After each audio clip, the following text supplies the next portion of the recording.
ما تيجي نعمل الكيكة اليومية بتاعتنا اللي هي الكيكة اللي بناكلها جنب الشاي. كيك يومي جميل جدا جدا، خفيفة هشة. وبحب كمان اعملها بالطريقة دي، حلوة قوي قوي قوي. طبعا نيجي بالصبح كده ناكلها مع كوباية شاي بالحليب. ساعة العصاري برضو كده بتبقى لذيذة وخفيفة. بسم الله ونصلوا على الحبيب. وما تنسوش لايك واشتراك في القناة، ولكم متابعة صفحتي على الفيسبوك. والأول مرة أشوف قناتي اسمي سما عمر. أول حاجة كده هجيب 3 كوبايات من الدقيق. تمام كده. 3 كوبايات دي دول بحط عليهم كيس من الكيك شيف أو أي نوع من البيكنج باودر. تمام، بس أنا بحب أفضل الكيك شيف، ده بيبقى بيكنج باودر ومحسن كيك في نفس الوقت. حطيت كمان رشة صغيرة كده من الملح. هقلب. أهم خطوة هنقلب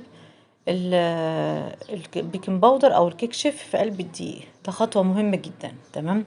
هركنهم بقى على جنب كده ونبدأ نحضر المقادير السائلة. جبت الخلاط بتاعي حطيت فيه 3 بيضات. الثلاث بيضات دول ما يكونوش ساقعين، يكونوا بدرجة حرارة المطبخ. 3 بيضات. 4 علب زبادي. انا بحب اعملها بالزبادي، بحبها بالطريقة دي جدا. الزبادي بيبقى خفيف كده وبيخلي الكيكة خفيفة، تاكلي منها بتشبعيش. 4 علب زبادي، اي نوع زبادي انت بتفضليه. تمام. حطيت حوالي 3 معالق كبار من السمنة. عايزة تعملها بزيت حطي نص كوباية من الزيت. تمام. وكمان جبت كوباية من السكر وكمان فانيليا. تمام كده. هضرب المقادير دي كويس جدا جدا. وما تنسيش معلقة كبيرة من الخل هي اللي بتخلي الكيكة هشة. ضربت المقادير كويس جدا جدا حوالي دقيقتين في الخلاط.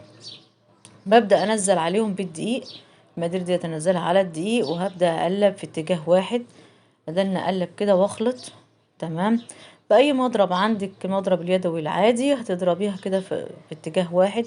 وقبل ما تبدأي في مقادير الكيكة خالص وتبدأي تعمليها، تكوني انتي مشغلة فرن البوتاجاز على درجة حرارة 180 او درجة حرارة متوسطة.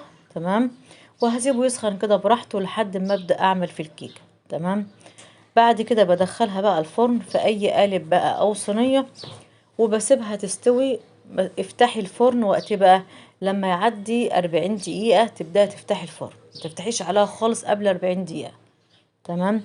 بعد كده بتلاقيها استوت ووشها احمر واستوت، مش بتطلعها سخنة، بتسيبيها تبرد تماما في الفرن البوتاجاز. ما تطلعهاش سخنة عشان ما تهبطش منك وتقولي ده الكيكة هابطة ومسكوعة ومش عارف ايه، لا. سيبيها تبرد تماما في فرن البوتاجاز لحد ما الفرن يبرد والكيكة تبرد خالص خالص. طلعيها بقى واستعمليها. تبقى عسل وهشة وخفيفة وزي شوف الجمال، هشة ازاي ولذيذة.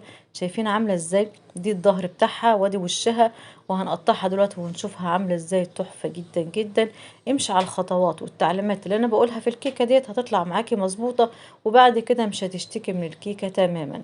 تمام. شايفين الهشة وخفيفة ازاي يا جماعة؟ ايه رأيكم؟